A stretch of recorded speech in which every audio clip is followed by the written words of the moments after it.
you guys? Welcome back to my channel. If you're new here, hi, my name is Anna. Please remember to subscribe down below. It helps me out so much, and I post videos every Sunday, so you won't miss any of those. Today, I'm going to be doing a story time, and this is a little bit different than what I usually do, but I was trying to think of if I had something interesting to tell because story time is really popular, and you know, I figured that my life is kind of boring and I wouldn't have anything to share, but do I have a story for you? So basically something really crazy happened to me a few years ago that not a lot of people actually believe, but I promise you it's real. So this title might be a little bit crazy, but I promise you it's not clickbait, so just stay.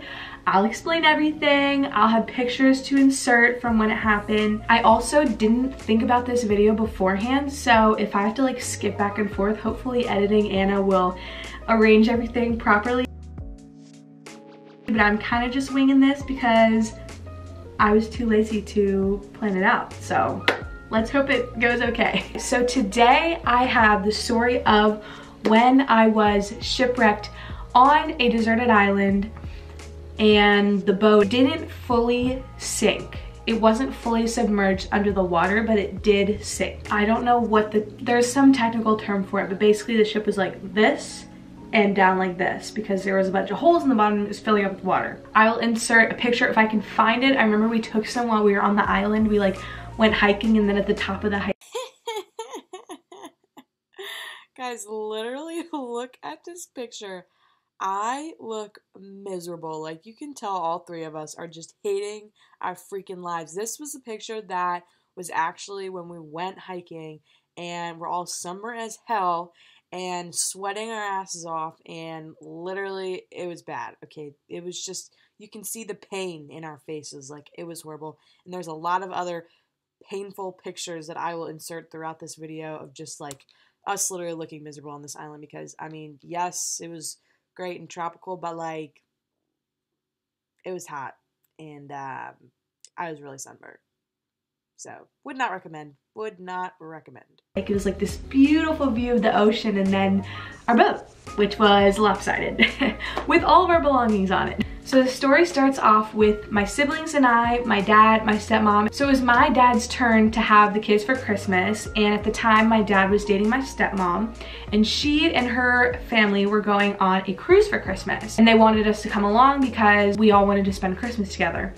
So we find out we're going on this cruise, and it's super exciting. I'm not going to name the cruise ship line because I don't want to, like, you know, hurt their brand or whatever, but if you do search like sunken cruise ship in Costa Rica, there are a couple articles on it. I don't really know. So we boarded this cruise line. It was supposed to go from Panama City, Panama, through the Panama Canal, and then we ended in Costa Rica, I believe. We stopped on a few places on the way, like a few places in Costa Rica. There was also a private island that the cruise line owned that we spent a whole day on. It was basically a big deserted island, but they had some kinds of structures and stuff for us to spend the day on the island. That's very important, so remember that because it does matter later in the story. So we boarded this cruise line a few days before Christmas, and all is well. This was a luxury cruise line. The boat was actually technically a yacht size, so it was about 200 passengers and 200 employees, something around there. So really high-end, you know, great, you know, personal experience, whatever. And we get on, this cruise ship is awesome. My sister and I had our own room, and then my parents were in a room down the hall or something, and then my stepbrothers and my real brothers were all in their own rooms. So another thing to note was because this cruise ship was so small, every morning at about 7 a.m. when they went to dock the ship, we could hear the anchor going down in the boat and anchoring us for the day. And it would scare the living shit out of us because we'd wake up and it was so loud. It was so loud because we were on like a lower floor. So we'd hear it every single morning. And then finally we realized, or somebody told us that, oh, it's just the anchor, you know, whatever. And we got used to it. And we were like, okay, this is fine. It's just, it was a little disturbing when you were sleeping, you know, at 7 a.m. But we got used to it. That's also important. So remember that because it does matter. So for the first few days, everything was going swell. We got off at the stops. We went through the Panama Canal, which was super duper fun. We got off in Panama City and some places around the country. It was awesome. You know, just normal cruise activities. The only thing that was not fun was the first night. It was literally so freaking rocky and like the boat was going crazy and I was so seasick. I got literally horrible seasickness. And for some reason, somebody felt compelled to take a picture of me while I felt like I was going to throw up into my Caesar salad. So that is what this picture is. And I had to include it because, I mean, that's just really funny. It was great. We were having so much fun and it was awesome. Okay, so now for the day of the accident. So it was just a normal day like any other day on the cruise ship. My sister and I were sleeping and it was about 7 a.m. when a really, really loud noise occurred, kind of sounding like the anchor dropping, but the catch was the whole ship was shaking, rocking back and forth. We had things that were on the tables. This particular time, the ship was rumbling so much and moving and shaking so much that everything was falling off the shelves. Doors were slamming open and shut. There was things all over the ground. I got up and I was just so frazzled that I guess I didn't really think that anything was going wrong. Looking back, I don't know what I was thinking because it was very abnormal, but I just didn't really pay any mind to it. It was shaking a lot, but I figured that since this usually happened every morning at 7 a.m. that it just must be the anchor and there's nothing wrong. So that happened. It was really weird. I, put everything back where it went, closed the doors, went back to sleep. I was like, I guess it's the anchor. I don't know. That's all I know that it could be. So guess we're fine. I just wanted to sleep. So I went back to bed. So fast forward to when my sister and I wake up. We start getting ready as usual, going about our day, and I noticed while we're getting ready that the mirrors were really fogged up, as well as all the windows. So the window to the ocean view was all fogged up, our mirrors were fogged up, every surface was just like super foggy, and it was kind of strange, but again, I don't know why, but I just figured it was normal, which it obviously wasn't, but whatever. It was also really muggy in our room, and that was kind of unusual. Kind of like they'd turned the air off. It was just really muggy and kind of warm, and I guess that's why the windows are fogged up. So we looked at our itinerary and we knew that today was the day that we got off the ship and went to their private island where we would go paddle boarding and scuba diving, and they'd have lunch for us there and blah, blah, blah. It was basically a deserted island that this company bought, transformed a portion of it to a little paradise thing where their guests would get off and essentially be on their private island. But keep in mind, yeah, it's a private island, but most of it is deserted. Really, the only place that's civilized is the beach. So basically they had a little shack with bathrooms and a couple grills and some scuba diving supplies, but it wasn't anything near a civilized island at all. So we go out to breakfast and we meet our family and we're eating breakfast like usual. We're kind of chatting about how the mirrors are fogged up and we didn't know what was going on, but nobody even said anything about the rumbling because we all figured that it was the anchor dropping, since we all knew that that's usually what it was. This is really strange part comes in. So as we were eating, a voice comes over the overhead speakers and says, "Guess you should really try to get on the tender and go to the island soon to beat the rush, because everyone's gonna be trying to get off at the same time. So we strongly advise that you leave as soon as possible." And they don't say that because there is no rush. There were 200 people on this ship and there were a lot of tenders, which are the boats that take you from the ship to the island. So it was kind of strange that they said that because it was just out of place. They'd never said it before. Kind of weird, but again, we thought nothing of it. So here is where I made the mistake. My brother and sister and I decided to go to a 10 a.m. yoga class on the island. We planned to go to the yoga class, do that thing, and then take the tender back and change. For some reason, I was wearing my swimsuit already. I don't know why I was, but I think that Jesus loves me because he, for some reason, told me to put my swimsuit on so early in the morning for yoga. Again, don't know why I did that, but I'm so glad I did. So my brother and my sister and I go to the island for the yoga. We take the yoga class, it's wonderful. And side note, when we were done with the yoga class, we're kind of like walking around the island before we go back, and we see this fence around the area where all the activity is happening.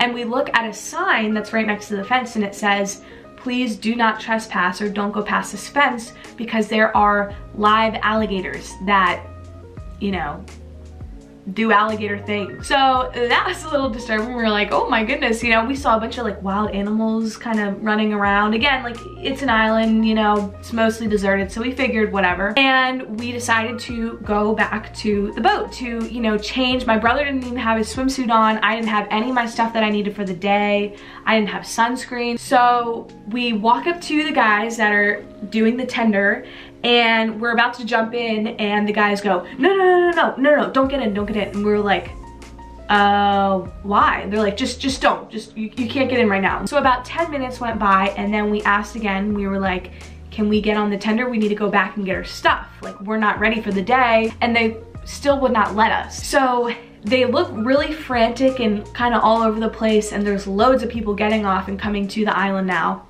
And we're standing around super confused. Finally, the rest of our family comes to the island, and we're all just kind of looking around and wondering what's going on. And there were a couple rumors going around. Then we looked over at the boat, and although it could have been my imagination, it looked a little bit lopsided, and that was a tad concerning to us. Finally, the captain got to the island and gathered the entire ship together and regretfully told us that while we were sleeping that night, we had run aground and there were massive holes in the bottom of the ship. Yep, so that is why we heard that extremely loud sound and the ship was shaking fiercely at 7 a.m. in the morning. It was because we were running into ground underwater because I guess the captain didn't know how to steer, I don't know. So the ship's sinking, we're on a deserted island. We are just like, how did this happen? Like literally, how did this happen? I don't, like what, like how? So basically the captain told us that the captain that was on night shift wasn't paying attention, or I don't know, they kind of made up something, but what we heard throughout the passengers was that he was at the bar having a few drinks at night or something along those lines, wasn't paying attention and let us run into ground underwater. So I don't know if he knew that there was ground under there. They said it was undetected, but like, it's a boat and it's a big boat and they have technology so that you can see that thing so that it doesn't happen. So I feel like that was a little bit of BS. Not entirely sure, but hey, we'll never know. So now we come to the current situation. All of the passengers are sitting here on this deserted island in the burning heat. It was a bright, sunny, hot day. Nobody has what they need because they were forced off the ship without being able to gather what they would need to essentially survive for about 20 hours. And we're all looking off into the distance at this ship with all of our valuables on it, and it's sinking, and it's lopsided, and it's submerged. It's not completely submerged. I don't want to clickbait you, but it was lopsided and it was lower than it should be, and there were massive holes in the bottom of the boat and we could not get back on it. So that explains why they turned the AC off and tried to not give the ship any power. I guess for some reason that might have helped the boat stay afloat, I don't know. But that is the reason why all of that happened. So we're on this island now and we're all freaking out and we're all kind of pissed because we don't know when we're going to get to civilized land. We don't know how we're gonna get there because we don't have a ship to go on. We don't know if anybody's gonna come to rescue us.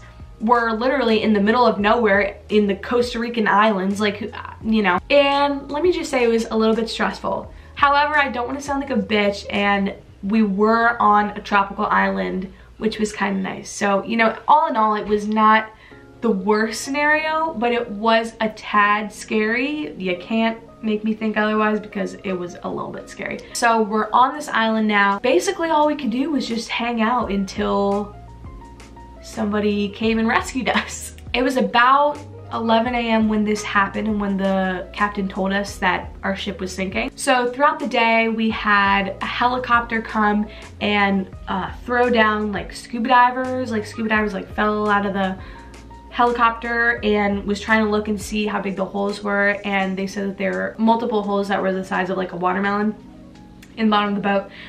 So that's why we didn't sink completely, thank God, because I would have lost a lot of cute clothes and that would have made me mad.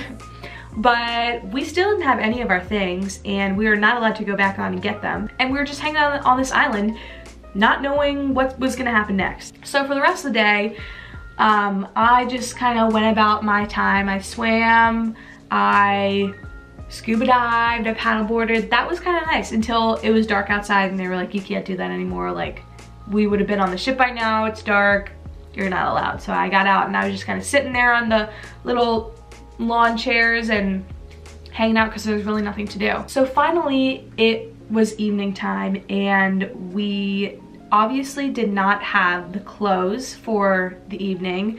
There were, first of all, a lot of mosquitoes because, again, deserted island, so that was not fun. They were handing us out a bunch of like socks and mosquito repellent that they had brought off the boat, but it was also really cold. It got cold there at night and we were kind of freezing and there was nothing we could do about it. It was also kind of scary because when we were out on the island, they brought all of the food off the ship and we're cooking like all the meats and everything because otherwise they would spoil. And everyone kept telling us like, eat a lot, like eat more than you should because we don't really know when you're getting food next. And that, I was like, okay, that is a little bit terrifying, but I guess I will. The other scary thing about this was that my dad was actually going to propose to my now stepmom, but here's a kicker. The very expensive ring was on the ship and we didn't know if we were gonna get all of our stuff off. So that was a little concerning for him. He was a little bit freaked out, to say the least, because of this whole situation. But anyway, we just kind of hung out, you know, put on mosquito repellent, ate a lot, drank a lot. Oh, I forgot, this is like some crazy stuff. We were on the island and there's a little shack for like the men's bathrooms and the women's bathrooms, but they're really just minimal shacks. I mean, we're on a deserted island, Costa Rica, so it's not gonna be too fancy. The issue was though, somehow there was a leak in the water tank that had the only water that was used for the bathrooms.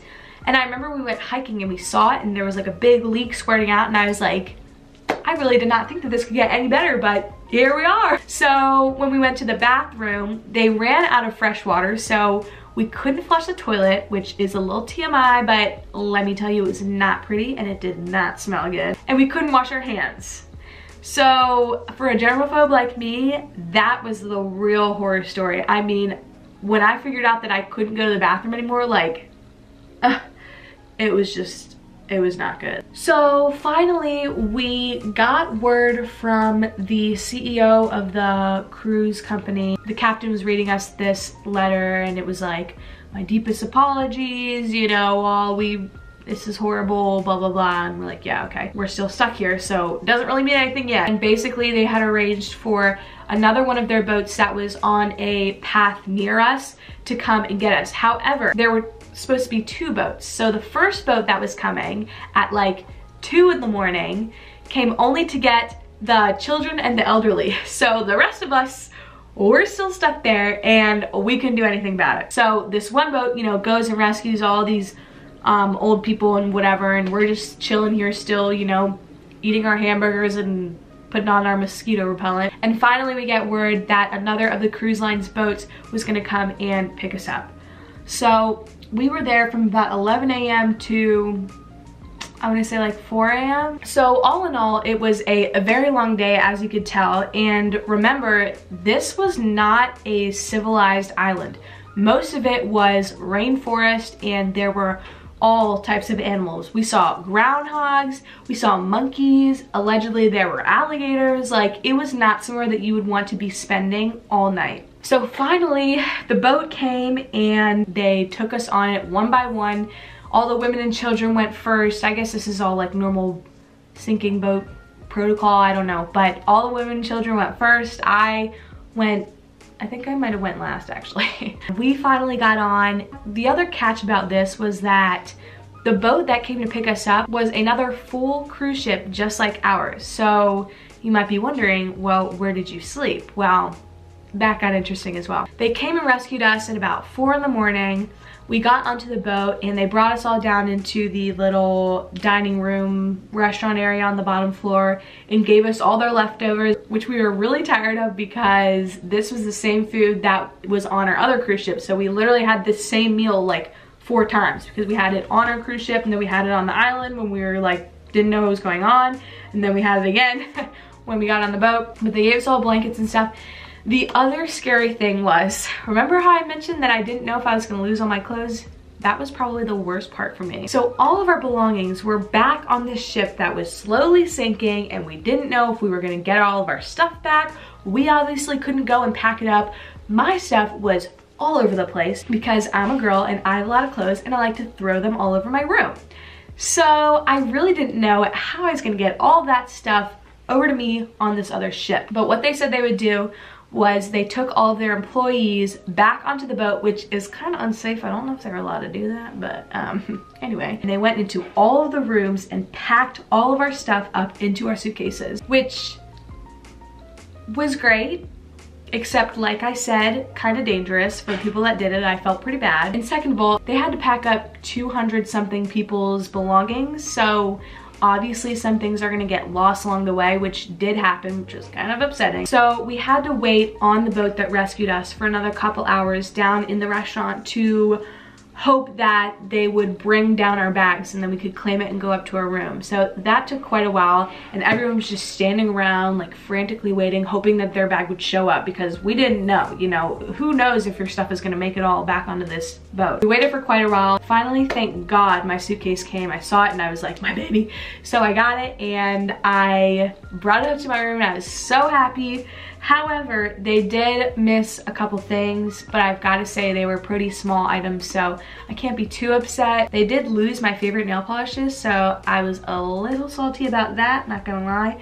But it was a small loss, and they also lost a book that I had borrowed from my school library. And let me tell you, when I had to go to my library after this trip and tell them, hey, so I can't really give you back this book because it's sunk on my cruise ship. They didn't really believe me at first, but let's just say they didn't ask me for that book back. So all in all, I got most of my stuff back, which is really nice.